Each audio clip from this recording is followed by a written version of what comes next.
Bonjour monsieur. Bonjour monsieur.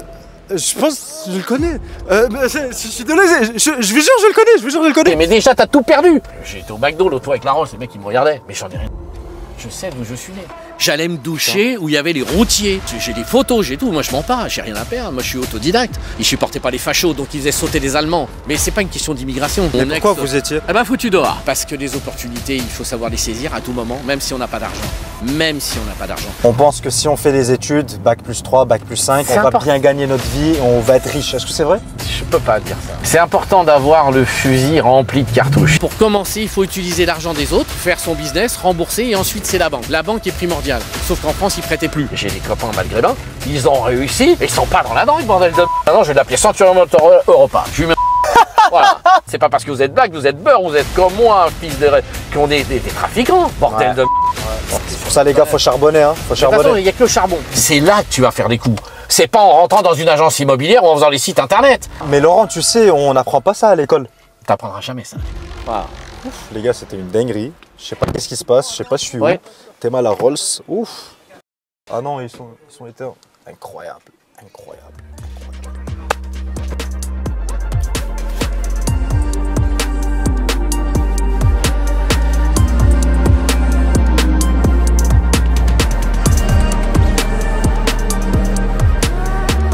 Oh les gars, c'est quoi cette Rolls? Tu peux la voir? Oh putain, il arrive. Bonjour monsieur. Bonjour monsieur. Je pense que je le connais. Je suis désolé, je vous jure je le connais, je vous jure je le connais. On a une chaîne sur les réseaux, monsieur, s'il vous plaît. On a une chaîne sur les réseaux. Vous vous rappelez de moi? Vous avez dit que la France elle est terminée. Comment allez-vous monsieur? Bien, ça se passe très bien. Pardon pour le petit show. La dernière fois vous m'avez dit que la France elle est terminée. Votre vidéo elle a fait à peu près 2 millions de vues. Ah ouais? Je sais pas si vous avez pu voir tout ça, mais... J'ai vu qu'il y avait quelqu'un qui avait écrit « Oui, il se croit dans une Rolls ». Bon, ça, j'ai trouvé ça... Ouais, là, les gars, ils se croient dans une Rolls, mais il a la Rolls. Mon but, c'est d'apporter des conseils à des jeunes qui souhaitent entreprendre. J'aimerais bien vous poser quelques questions. Je sais pas si vous êtes occupé. On peut prendre 2 minutes? Ouais.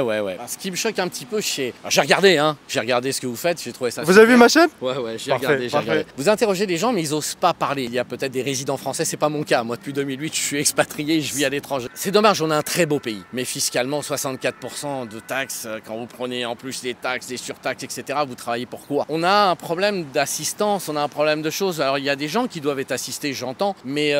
on peut plus avoir d'entrepreneuriat, c'est difficile. Moi, je suis en Slovaquie, je suis président, enfin j'étais président d'un groupe, mais là, bon, on va parler, je recrée un groupe suite à un divorce parce qu'il n'y a pas plus deux choses qui sont dangereuses dans la vie, c'est la fiscalité. Hein, on peut commencer par contrôle fiscal, hein, dans le mot fiscal, et puis femme, femme, hein, voilà, c'est ce qu'il y a de plus dangereux. Fiscalité et femmes. Le plus dangereux en Slovaquie, c'est les femmes. Voilà, c'est pas la fiscalité, puisqu'on est à entre 3 et 5% sur les dividendes, pas d'impôt personnel, 15% sur les taxes, pas d'abus de bien social. Quand j'entends qu'en France, qu'un chef d'entreprise, il n'a pas le droit d'utiliser sa société pour s'acheter un canapé, pour s'acheter ce qu'il veut, non mais on marche sur la tête, un abus de bien social. Ceux qui ont des ambitions et veulent entreprendre, ils n'arrivent plus dans ce pays parce qu'on est imposé.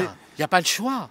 Il faut revenir, mais si vous voulez faire de l'argent, on est obligé de partir. On aime notre pays, mais on est obligé. On nous force à faire ça. Est-ce qu'on peut savoir comment vous avez débuté votre carrière pour avoir... Moi, j'étais chauffeur de maître. Mon boss travaillait pour Total, Elf, et il vendait du kérosène, il vendait plein de choses, et j'écoutais. Et j'étais son seul chauffeur parce que je bossais 10-12 heures par jour. Je dormais dans la voiture, j'avais une chambre de bonne, je prenais mon argent, je le mettais de côté. Alors tout le monde va dire, ouais, mais comment il a fait? 2008, je quitte la France, je m'installe en Slovaquie.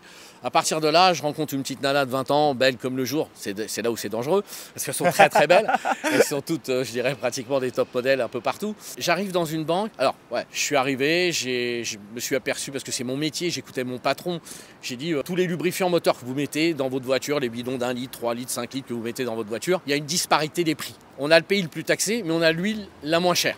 Donc qu'est-ce que j'ai fait? Je l'ai pris et puis j'ai emprunté de l'argent à des copains, etc. Parce que j'étais à poil, j'avais plus rien. Donc en fait, où il y a l'opportunité, vous avez attaqué? Oui, et puis moi j'ai pas eu honte, j'ai pris un Ducato qui avait 200 000 km. Je dormais avec un matelas dedans.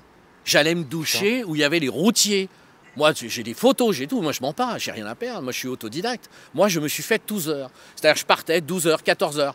J'ai commencé à acheter de l'huile et je la vendais dans les pays de l'Est. Et je faisais des allers-retours. Mais monsieur, vous savez, ça va motiver énormément les jeunes parce que tous les jeunes, ils pensent que tous les riches, ils ont hérité leur argent, fils à papa. Moi, je suis né dans le 93, je sors de la zone.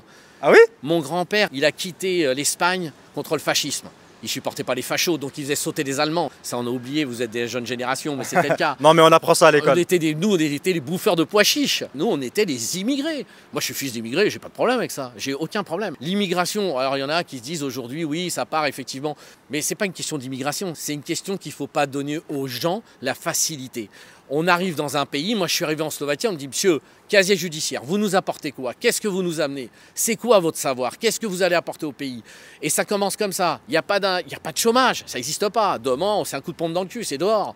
Ma sécurité sociale, c'est moi qui me la payais. Lorsque j'ai commencé, j'ai dormi, je faisais des allers-retours. Et au bout de 6 mois, la banque m'appelle. C'est improbable en France. En France, quand vous voulez quelque chose, elle me dit, qu'est-ce qui vous ferait, monsieur Fernandez, pour que Centurion, Motor Oil, Europa grossisse et fonctionne?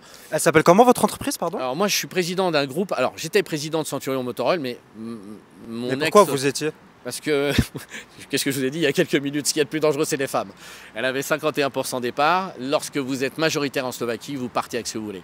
Donc elle est partie avec un mec de 25 ans de moins. Comme moi, je l'avais déjà pris de 25 ans de moins, donc c'est le jeu. Donc vous voulez me dire que... Elle m'a foutu dehors. Wow. Tout à fait légalement. Mais parce que je parlais pas le slovaque, parce que j'avais un anglais, je dormais. Moi, je parlais pas anglais, je savais pas. Je suis parti là-bas parce que je l'ai suivi, parce que c'était une belle nana, et puis que j'ai dit, tiens, voilà, il y avait du business. Je comprenais rien, je prenais un traducteur, je savais même pas dire hello, good afternoon, je savais rien. Je ne savais rien. La force, c'est pas de... Moi, je suis reparti avec zéro, mais vraiment zéro. Mais du coup, la question la plus importante, c'est est-ce qu'on peut savoir combien de chiffre d'affaires vous générez? À l'époque, on faisait 964 millions de chiffre d'affaires sur 11 pays. 964 millions de chiffre d'affaires, mais c'est pas le chiffre d'affaires qui importe. Absolument. C'est ce qui reste dans la poche. Donc c'est-à-dire que à l'époque, on avait 5 millions de résultats. Oui, mais du coup, vous êtes à peu près un milliardaire, on va dire, non, en termes de chiffre d'affaires. Alors en vérité, je vais te dire que je suis le milliardaire en carton. Okay. Voilà, pourquoi? Okay, parce qu'aujourd'hui, j'ai plus rien, elle m'a mis dehors. Au mois d'octobre, j'avais une carte. Mais je mens pas, hein, je suis vraiment sérieux. J'ai appelé des amis de région parisienne qui m'ont aidé. Un qui m'a prêté 20 000 €, mes amis en Bosnie, un autre. C'est des clients. Parce que quand ils m'ont dit, Laurent, si elle est capable de te faire ça, qu'est-ce qu'elle va faire à toi qui es le père de ses enfants? Qu'est-ce qu'elle va nous faire à nous? Et donc, je leur ai dit, mais j'ai plus d'argent, je suis à la rue et je veux pas vous demander du boulot, je vais vous demander autre chose. Elle me dit, mais quoi? J'ai besoin d'une ligne de crédit chez vous, mais je suis à poil. Mais par contre, vous savez qu'en 14 années, je ne vous ai jamais volé ni dérobé un euro. Ce qui compte, c'est toujours d'être droit avec les gens. Vous pouvez faire tout ce qui vous arrive dans la vie. Ça, c'est très important pour les jeunes. Voilà, c'est hyper important. La confiance, elle s'acquiert avec des années. Vous la trahissez une fois et c'est terminé. C'est pour ça que je suis parti. On m'a dit, oui, je m'excuse, je veux revenir. Non, c'est terminé. On me trahit qu'une seule fois. Voilà, moi je suis né dans la zone, je suis né à Montfermeil, j'habitais aux Chênes Pointus, j'habitais dans une cité, je sais ce que c'est. Non, mais j'ai rien à cacher. Dédicace à la cité alors. Évidemment, à Montfermeil. Il n'y a pas de fumée sans feu. Il faut s'impliquer, il faut être capable de dire je m'en vais. Je parlais pas un mot, je suis parti. Alors tout le monde me dit ah ouais mais c'est facile. Non, rien n'est facile. Non, on peut faire. On a un très beau pays, c'est dommage qu'on a ces taxes. Mais sinon, il faut se barrer quand on est jeune, il n'y a plus de choix. Tout le monde me dit oui, on peut aller à Dubaï, on peut aller partout. Oui, il y a plein d'endroits. Mais il n'y a pas que Dubaï, il n'y a pas que le Bahreïn, il y a plein de choses. Et si on veut aller en Europe, déjà il faut trouver le pays où fiscalement vous allez être bien. C'est-à-dire là, si vous voulez gagner de l'argent, il ne faut pas que ça coûte. Donc là où vous avez peu d'argent, vous allez être comme un riche. Aujourd'hui, si je vous raconte ça, vous allez dire... Ça va prendre beaucoup de temps. Ouais, alors dans ces cas-là, je suis sur une opportunité d'un bateau, parce que les opportunités, il faut savoir les saisir à tout moment, même si on n'a pas d'argent. Même si on n'a pas d'argent. Il y a des façons de faire pour aller chercher l'argent. Mais on pourra en expliquer. Moi, j'ai pas de problème, j'ai rien à cacher. On me dit, oui, vous êtes dans une des Rolls, il y en a que 3 au monde. Oui, c'est vrai. Il y en a 3 au monde? Il y en a que 3 de cette série. Putain, les gars, filmez-la. Hein. Voilà, il y en a que 3. Non, mais je suis très sérieux. Quand on entend les gens qui veulent avoir un financement, qui leur dit, oui, mais il faut 30% d'apport, etc. Ouais. Mais vous allez perdre. J'ai vu des jeunes que vous interrogez ou d'autres, ils disent bon bah voilà, je vais acheter un appartement, je vais le mettre à la location, etc. Mais c'est déjà pipé dès le départ, parce que quand vous créez une société, il n'y a personne qui va vous faire confiance. Deuxièmement, les 30% d'apport, mais c'est pas comme ça qu'il faut faire, faut prendre le chemin à l'envers. Et comment vous avez eu le cash flow pour débuter? J'ai été le chercher à des amis, à droite, à gauche, des petites sommes pour remplir un demi-camion, un vieux Fiat Ducato de 250 000 bornes. Et après le reste, c'est pour bosser, il n'y a pas de secret. C'est pour ça qu'ils disent que le réseau, il est très important. Le réseau est très important, il ne faut jamais le réseau. Si vous le réseau, vous tout seul. C'est comme si vous allez chier dans la salle à manger en parlant crûment. Je m'excuse d'être un peu vulgaire. C'est peut-être le 93 qui ressort. Mais je veux dire, on a appris, on apprend et on apprend tous les jours. il faut se respecter. Le respect, c'est le plus important. La loyauté, le respect, c'est les deux choses pour commencer. Alors, comme on a sympathisé, je me fais plaisir avec une petite, parce que c'est Monaco, et puis voilà. De toute façon, pensez pas les garçons. Quand je vois, il y en a beaucoup qui me parlent de femmes, etc. Oui, on va draguer, oui, on n'amène pas sa voiture dans un supermarché, oui, on n'a pas. Mais c'est pas nous qui draguons. Je crois qu'il faut remettre à la place. Ici à Monaco, elles nous chassent. Ah oui, d'accord, ok. On est chassé, on est chassé. De toute façon, la femme depuis, alors j'ai du respect, parce que je reste un gentleman, mais il faut comprendre une chose, c'est exactement la même chose que faire du business. Vous voulez une belle femme, vous voulez qu'elle soit avec vous, vous savez, elle a un intérêt. Moi je discutais lors d'un repas avec un couple là, il y a 3 jours, je dis oui mais un jeune mec qui a 2000 € aujourd'hui, qui veut sortir avec ta fille qui est belle, et sa fille elle me dit oui mais bon s'il gagne plus d'argent, bah oui moi je préfère un mec avec un mec qui a 5, 6 000, 8 000. Je lui dis d'accord mais pourquoi? Bah pourquoi? Parce que je préfère aller avec un mec qui a de l'argent. Donc on sent dès le départ que nous, on s'en fout. On peut prendre une fille de cité, on peut prendre une princesse, on n'en a rien à foutre. Nous, on est des vrais romantiques. Et nous, on est des vrais romantiques. Elles ne le sont pas. Nous, on n'est que des choix pour elles. Un choix, une option. La bonne option, la mauvaise. Et là, dans la vie, c'est pareil. Pour choisir et pour faire du business, c'est une option. De toute façon, c'est votre expérience qui parle. Je vous dis, j'étais à poil encore au mois d'octobre. C'est-à-dire le 19 octobre, si je vous montre mes positions de compte, vous n'y croiriez pas. Le 19 octobre, j'avais plus de cartes, elle m'avait tout bloqué. Elle est partie avec un jeune de 25 ans, elle avait un politique dans les mains. Je l'ai connue, elle avait 27 ans, elle était belle comme le jour. On a commencé à vivre ensemble, elle m'a vu avec un Fiat Ducato. J'ai tout remonté, mais elle savait que j'étais un vaillant. Donc elle s'est dit, lui, ça va être une option. Elle m'a mis en option et pendant ce temps-là, elle faisait ses petites doublettes, sans qu'on le sache. Parce que pendant 14 ans, 2 enfants, machin, je ne l'ai pas vu arriver. Et pourtant, je suis quelqu'un d'affûté. Une femme, elle est capable d'avoir 1, 2, 3 amants et vous ne le verrez jamais. Un mec, il va être mal. Je suis de nouveau sur le marché, si je puis dire. Moi, je ne peux pas être avec une grand-mère. Hein. Moi, une nana qui a 55 ans, je vais vous le dire, c'est pas possible. Je dirais de 30 à 45 ans, elles ont des problèmes parce qu'elles ont eu des multiples relations. J'ai rien contre ça. Mais quand vous discutez avec des nanas qui ont eu 100, 150 mecs, qu'est-ce qu'il y a derrière? Le body count. Elles s'emmerdent. Alors, vous êtes là, vous engueulez. Moi, ma génération, on discutait, on se mettait autour d'une table. Qu'est-ce qui va pas, chérie? On discute. Non, là, c'est... Allez, Tinder, machin, les trucs, machin, et on prend une autre et on se barre. Parce que c'est devenu des opportunistes. Quand je vous dis elles nous chassent, on n'est plus des chasseurs. Si je vais chasser, maintenant, je vais aller loin dans les territoires. Je vais aller dans des contrées, je vais aller en Colombie, je vais aller au Venezuela, je vais aller dans les... Vous allez me dire, vous allez d'ailleurs dans les pays pauvres. Oui, parce que de toute façon, il y aura toujours ce décalage. Une femme qui va avec un mec plus vieux comme moi, elle vient pourquoi? La sécurité. Et qu'est-ce qu'elle se dit? Je vais à la sécurité et je vais être bien. Voilà, c'est pas ça. Sinon, elle va aller avec un mec de 25 piges. Ouais, s'il est beau gosse, il est riche, fantastique. Un fils à papa, parfait.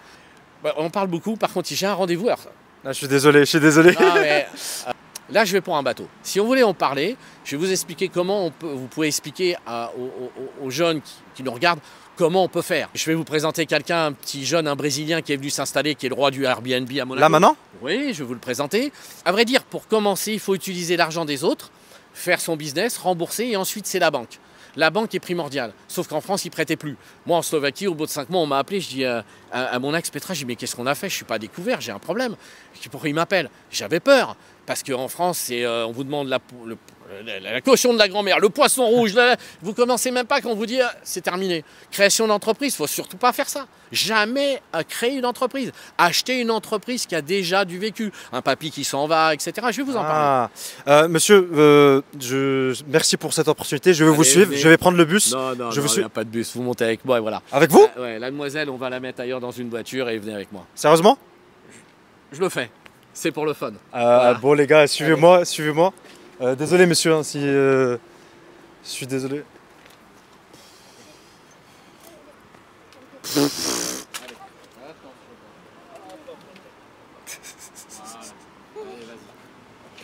Monsieur... Eh ben oui, c'est quand même mieux que d'avoir ça plutôt qu'une grand-mère dans son lit. Bon, allez. Messieurs, vous nous suivez, je vais partir avec lui et voilà. Allez, installez-vous. Je rentre? Ouais, allez, de toute façon on est parti dans le fun, alors autant rigoler. Vas-y, hein. Voilà. Bon les gars, suivez-moi. Merci monsieur. Voilà. Alors celle-ci, elle a une particularité. Il y en a 3 dans le monde. Spotec Edition One. Elle coûte combien? Elle a coûté 1 290 000 aux jeunes joueurs de foot qui l'avaient, qui est brillant, qui a 26 ans. Bon, moi je n'ai pas acheté ce prix-là, hein. J'ai repris ce qu'on appelle une subrogation de leasing et de créance, mais je vous en parlerai. Ok. Putain les gars, incroyable, je sais pas si vous pouvez m'écouter. Bon les gars, je suis dans la Rolls de Monsieur Fernandez. Donc Centurion en motor oil, pour que ça soit clair, donc elle est partie avec le groupe, elle s'est barrée. Psychologiquement, j'ai dit mais c'est pas possible, j'ai perdu 14 ans de ma vie, sans parler des enfants, c'était le plus dur. Et j'ai dit mais qu'est-ce que je peux faire? Donc j'ai appelé tous les fournisseurs qui me connaissaient et je leur dis voilà. Donc ça juste pour savoir, c'était en octobre? Ouais, c'était en octobre, c'était le 19 octobre, elle m'a foutu dehors. Parce que j'ai découvert, bon dans la vie, on sait quand ça se passe bien, moi ça faisait 14 ans, j'ai commencé à prendre un détective, je trouvais ça pas normal, le baby blues, les conneries, puis bon je me suis aperçu qu'elle avait un politicien dans la poche et puis un jeune mec de 25 ans qui était sur le palier. Bon c'est la vie, des cocus, il y en aura toujours, à tout âge, c'est la vie. Par contre ce que je savais pas c'est qu'elle allait me foutre dehors, moi le père de ses enfants, donc qu'est-ce qu'il a fallu? Il a fallu que je réagisse très vite. Mais monsieur, vous savez que ce que vous êtes en train de dire c'est hyper dangereux parce que nous les jeunes, vous êtes quelqu'un qui est hyper successful dans le business et dans la vie, et quand même non, votre femme... Il faut être humble. Je ne suis pas un mec, je ne suis pas un billionnaire. Je suis un autodidacte qui sort de la région parisienne, un petit mec du 93 qui s'est fait à l'étranger par des opportunités et parce que j'ai quitté mon pays, parce que malheureusement, c'était plus possible. Il fallait que je rende un peu la monnaie de la pièce, même si j'ai quitté l'école à 16 ans. C'est grâce à ce pays que ma fille... Ah, vous avez quitté l'école à 16 ans? Ouais, okay. J'ai quitté à 16 ans. Mon père et ma mère étaient... attendez, justement. Il n'y a pas de souci. Je te rappelle, je suis occupé, je te rappelle. En gros, je me suis retrouvé sans rien. Elle a supprimé les cartes de crédit parce qu'elle a supprimé tout ça. Wow. Et donc, j'avais plus d'autre solution de faire appel à mes amis. Mais comment vous vous êtes pas protégé en amont? Je parlais pas slovaque, premier point. J'ai quitté mon pays avec un camion Ducato avec 250 000 bornes, chargé d'huile. Je faisais des allers-retours.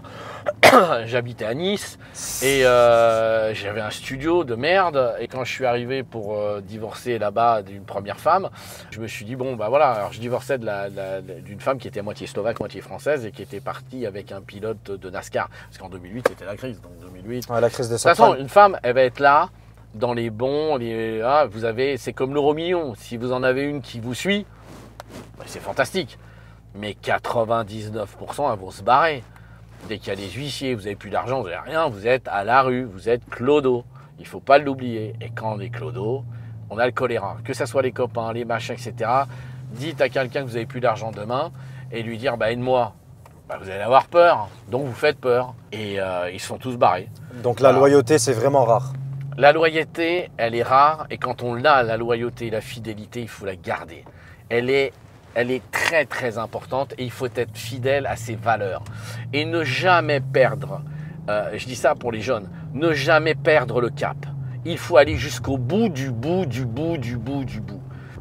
En parlant crûment, j'ai un de mes amis bosniens qui est comme un frère depuis des années et qui me dit, pour gagner ton oseille, t'as chié du sang, Laurent. Ouais. Parce que c'est vraiment, en parlant crûment, alors je sais que ça va être vulgaire pour certaines personnes qui vont regarder, mais genre du 93, j'ai pas honte. Voilà, je sais m'exprimer dans des milieux où il faut s'exprimer. Je sais parler correctement, que ce soit avec des politiques, que ce soit avec beaucoup de choses. Je veux dire, je m'en rappelle encore quand j'étais à Montfermeil. Mon père me disait que j'avais rien foutu et qu'en faisant des études, je serais un branleur et que je ferais jamais rien de ma vie. Mais j'allais vous demander d'ailleurs, parce que nous les jeunes, on pense que si on fait des études, bac plus 3, bac plus 5, on va bien gagner notre vie et on va être riche. Est-ce que c'est vrai? Je peux pas dire ça. Après, c'est important d'avoir le fusil rempli de cartouches. C'est-à-dire qu'en réalité, il faut avoir, parce que moi, aujourd'hui, en parlant crûment, j'en chie. Parce que j'ai un anglais de la fin du monde, parce que j'ai appris comme ça dans la rue. Je parle pas espagnol. Il y a des endroits où je suis obligé de m'entourer d'avocats, de fiscalistes en permanence. C'est pour ça qu'on a un cabinet d'avocats qui s'appelle Centurion Fiscal Pro, où on amène, on prend les pépites, on installe des jeunes, il y a plein de choses. Aujourd'hui, un jeune qui a des idées, il faut qu'il ait une idée déjà en premier lieu. Parce que si vous en avez pas, alors moi je pars du principe que si on n'a pas d'idée, qu'on ne sait pas ce qu'on veut et qu'on est feignant au départ comme moi avec des goûts de luxe. Parce que moi j'étais un feignant, j'ai dû travailler, parce que ça marchait pas, mais... sans aller dans l'extrême, si aujourd'hui on doit faire quelque chose, on prend un billet d'avion, on économise et on part en Chine et on va à la foire de Canton. En Chine? Ouais. La foire de Canton, dans le monde entier, il va vous falloir peut-être 1 mois, 2 mois pour faire la foire complète parce que c'est sur des hectares. Il y a encore 3 ans, je voulais importer et devenir le leader européen des caveaux. Je veux dire, mais c'est quoi ça? Oui, quand vous êtes en terre, on vous met... en fait, il faut vraiment être malin. Il faut aller chercher voilà, il faut aller chercher le marché. Il faut aller chercher des niches. Moi, je suis dans une niche. On est 8. Je crois qu'on est, oui, en réalité, on est 6 leaders, mais on est 8 vraiment leaders européens dans le métier que je fais. C'est-à-dire, je vends des lubrifiants moteurs, on est 8. Il y a un marché et il est là. On est peut-être une quinzaine dans le monde et c'est tout. Ce qui compte, c'est d'aller chercher la valeur ajoutée, c'est-à-dire qu'est-ce que vous allez pouvoir faire, qu'est-ce que vous allez pouvoir amener.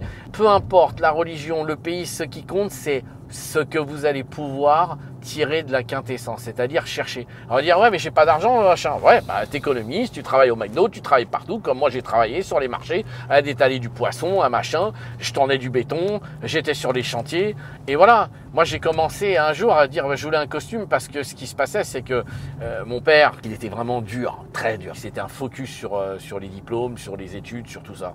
Oui, mais on prend un avocat demain à Paris qui a fait des longues études, qui va bosser comme un dingue. Il va gagner 3 000 € et moi je connais des plombiers qui prennent 30 000 par mois. Bah justement, en fait, Laurent, je te dis ça, désolé, je te tutoie. Ah, vas-y, mais je préfère que tu me tutoies parce que sinon, les mecs, il me fout le bourdon. Il me met encore. Comme si j'avais pris employé, j'ai pas 80 ans, vas-y. Non, pas du tout. Franchement, tu as l'énergie de beaucoup de collègues que je connais qui ont mon âge, ils n'ont pas d'énergie.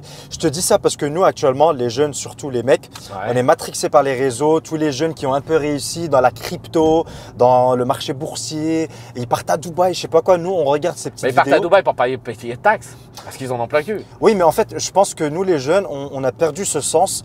Les gens comme toi qui ont vraiment bossé, ils ont travaillé dur pour arriver où ils sont.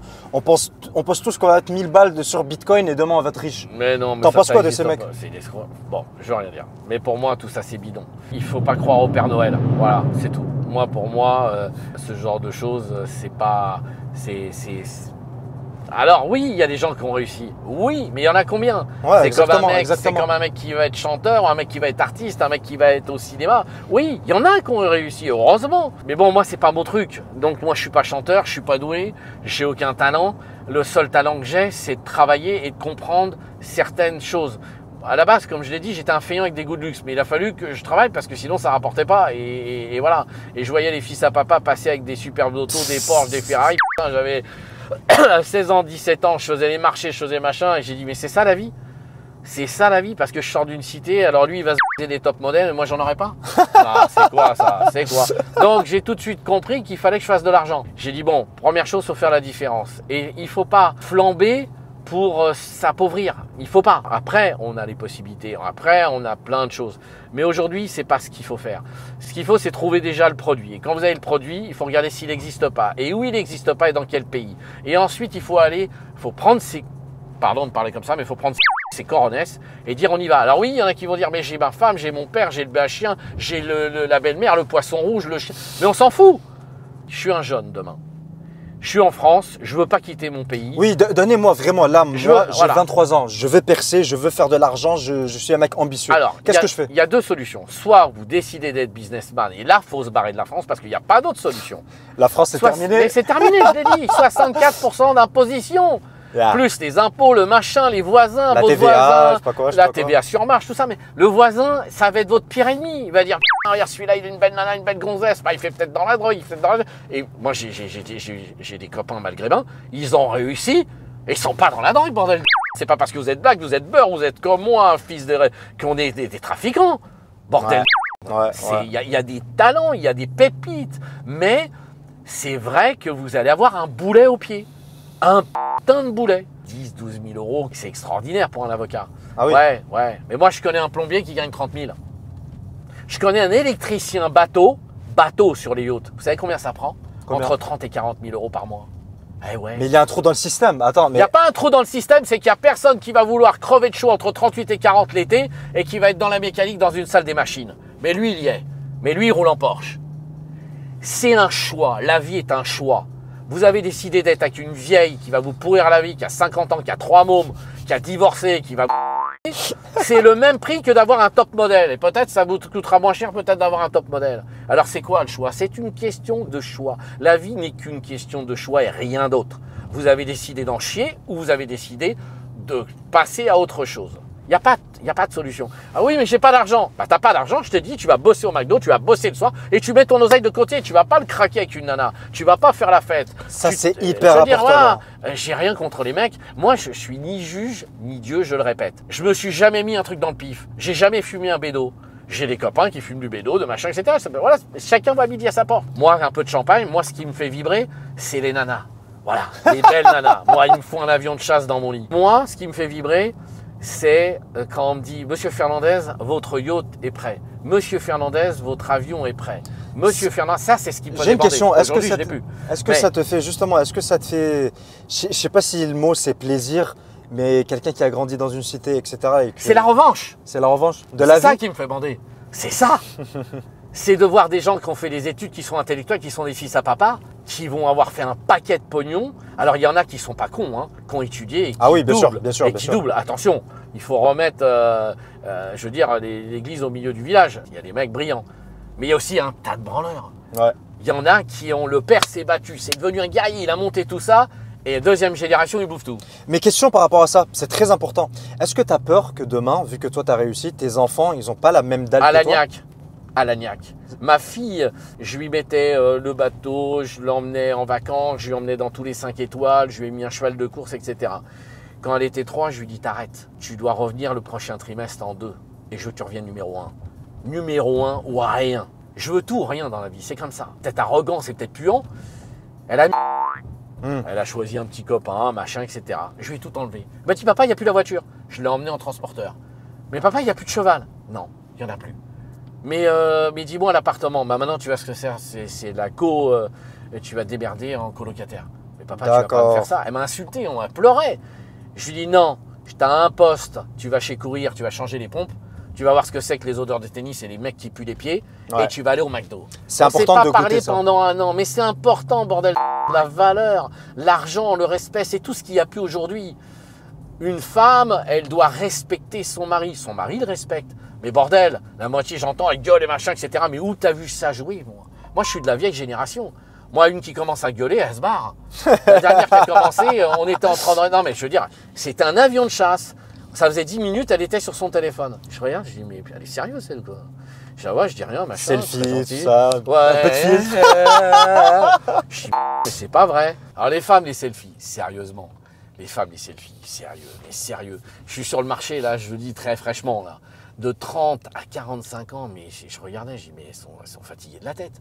Donc la nana commence à se faire des selfies, elle arrive à te prendre le je sais pas quel resto de malade qui coûte une blinde parce qu'elle te prend pour un Mais est-ce que du coup ça fait peur quand t'es riche, toutes les femmes elles te veulent juste pas… Mais de toute façon ça a toujours été, faut arrêter. C'est pour ça les gars, faut charbonner, hein, faut charbonner. De toute façon, il n'y a que le charbon. Quoi qu'il arrive, même si tu tombes sur une nana bien, tu vas pas pouvoir lutter contre ça. Parce que c'est depuis que le monde est monde, depuis les Romains. Je veux dire, les femmes choisissent tout le temps les 1%. Elles vont choisir la meilleure option. Ouais. Option, futur, vie, qualité, argent. T'es belle.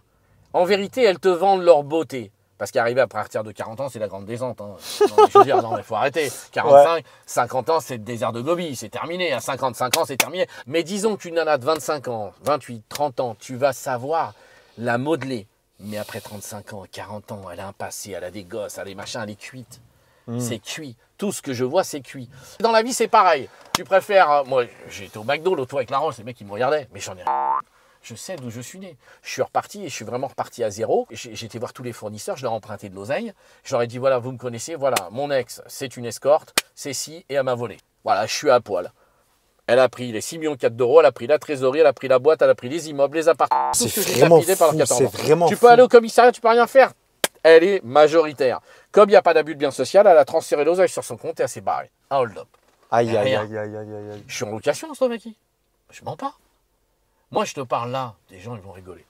La Rolls, qu'est-ce que j'ai fait? J'ai appelé mes potes, je leur ai demandé, voilà, il y avait… Alors moi, quand je vends un camion, c'est à peu près entre 80 à 120 000 euros. Je gagne 3 000 à 4 000 euros. Il faut en vendre. Hein. Ok, bien sûr, voilà. Ça tourne. Donc, on fait une dizaine. Avant le Covid, on cartonnait à 35-40 camions par mois. Aujourd'hui, j'en fais entre 5 et 10. Là, comme je suis tout seul, je suis vaillant, je travaille tous les jours. Ensuite, il y a la TVA. On n'a que 15%. Donc, tu fais le même boulot là en France, je suis cuit. Je n'ai rien à gagner. Ah oui, de toute façon, tu enlèves 40%. Donc, qu'est-ce que j'ai fait? Elle s'appelait Centurion Motor Oil, mon groupe Verdi. J'ai dit, bah maintenant, je vais l'appeler Centurion Motor Oil Europa. Voilà. Et là, qu'est-ce que j'ai fait? J'ai appelé mes potes. Et donc, je lui dis, voilà, tiens, je vais t'emprunter, il y a ça, je vais traîner avec ton argent pendant 4 jours. Il dit, ok, pas de problème, l'eau. Je dis, écoute, là, je vais faire une augmentation de capital, je vais avoir ton oseille. Donc, je lui ai vendu, il a ramené le camion. Je dis, écoute, j'ai besoin... Ah, donc tu as pris de l'argent de mes fournisseurs, des clients amis. C'est grâce à ça. Fournisseurs, acheteurs. C'est pour ça que tu m'as dit, quand tu es tout à l'heure au Fermont, tu m'as dit, c'est très important de ne pas tu ne dois jamais... ton réseau, tes amis, machin. Puis c'est même vis-à-vis de toi, tu te regardes dans une glace. Moi, j'ai vu des gens qui se entre eux, ils se font la bise, ils se entre frères, sœurs, machin. J'ai vu des trucs, bon, c'est pas beau. Donc ces trucs-là, ça ne m'intéresse pas. Aujourd'hui, ce qui est très important, c'est le réseau, ne pas le réseau. C'est là où je vais t'expliquer, que je vais pouvoir expliquer à tous les jeunes. Quand vous allez dans une banque pour acheter un bien immobilier, que pour acheter ça, on va vous demander 10, 20, 30% d'apport. Et puis avec le premier, vous allez le mettre en location comme tous, hein, et ça paye le premier, le deuxième, etc. Déjà là, vous êtes faisandé. Au bout du 5e, on va vous dire, monsieur, vous êtes à l'encours maximum. Mais en plus, Laurent, faut faire l'inverse. Sur les réseaux, il faut prendre, payer cash et se refinancer. Parce que là, tu perds plus tes 30%. Attends, tu peux répéter? Quand tu veux, par exemple, je vais t'expliquer. Tu vois, là, la Rolls, là, ils m'ont dit, écoutez, voilà, elle a coûté 1 200 000, machin. Moi, je suis un chasseur. C'est-à-dire que je vais chercher des subrogations de créances. C'est-à-dire je vais dans les banques, dans toute l'Europe, il y a des gens qui ne payent plus. Ou il y a un banquier qui a donné facilement ce qu'on appelle un crédit. On appelle ça les cautions douteuses. Donc, on va chercher une subrogation de créances ou cautions douteuses. Et quand vous êtes dans l'immobilier, ah bah, je vais faire appel à un mec agent immobilier. Mais déjà, tu as tout perdu. Tu peux pas. C'est déjà faisandé. Non, tu vas choisir des avocats spécialistes du divorce. Tu amènes la petite corbeille de fruits, tu amènes la bouteille de champagne. Monsieur, dès que vous avez un pendu, un divorcé, j'achète. C'est là que tu vas faire des coups. C'est pas en rentrant dans une agence immobilière ou en faisant les sites internet. Mais ça n'a jamais été une affaire. Faut que le coup il soit pourri, il faut qu'il soit faisandé, faut qu'il y ait personne, faut que personne n'en veut. Le choléra, ils sont 5, ils sont 10, il y a un héritage, ils se battent comme... C'est là que tu vas faire le coup. Tu dois aller voir un par un. Va chercher le business là où il est, mais pas, il tombe pas du ciel, ça n'existe pas. Mais Laurent, tu sais, on n'apprend pas ça à l'école. Tu n'apprendras jamais ça à l'école. Ce que je vais t'expliquer aussi avec les banques, tu ne vas jamais l'apprendre à l'école. C'est-à-dire que quand tu finances et tu prends 30% d'apport, tu as déjà perdu. Tu vois, la Rolls, là, je l'ai fait refinancer. J'ai attendu d'avoir l'argent des camions, j'ai prévenu les copains, j'ai dit, écoutez, je la prends et je refinance. C'est-à-dire que j'ai refinancé 92% de la valeur. Si j'avais fait comme Pimpin, tout le monde m'a dit avec vos bilans, parce que j'ai acheté une société qui avait de l'antériorité, tu l'appelais Centurion Motor Oil Europa, mais le chiffre d'affaires, je n'avais pas. Mais si tu fais une création, t'as zéro, t'as rien. On se juge sur le passé. Donc j'ai pris une société qui avait 5 ans d'existence en Slovaquie. Tu renverses la machine, il faut renverser la table. Il faut prendre les affaires à l'opposé que font les gens. Il faut aller chercher des pépites, il faut aller chercher des endroits, il faut aller chercher des créneaux où il n'y a personne. Et pour ça, de toute façon, il faut charbonner, il faut être malin. Je pense que... Faut réfléchir, ouais. C'est pour ça que je disais, il faut arrêter de travailler. La France, c'est terminé. La France, c'est terminé. Ah, il y a encore des belles opportunités. Il y a des courageux, mais pas pour moi. Okay. Voilà. Ouf, les gars, c'était une dinguerie. Je sais pas qu'est-ce qui se passe, je sais pas, je suis où. Théma la Rolls. Ouf, incroyable, incroyable.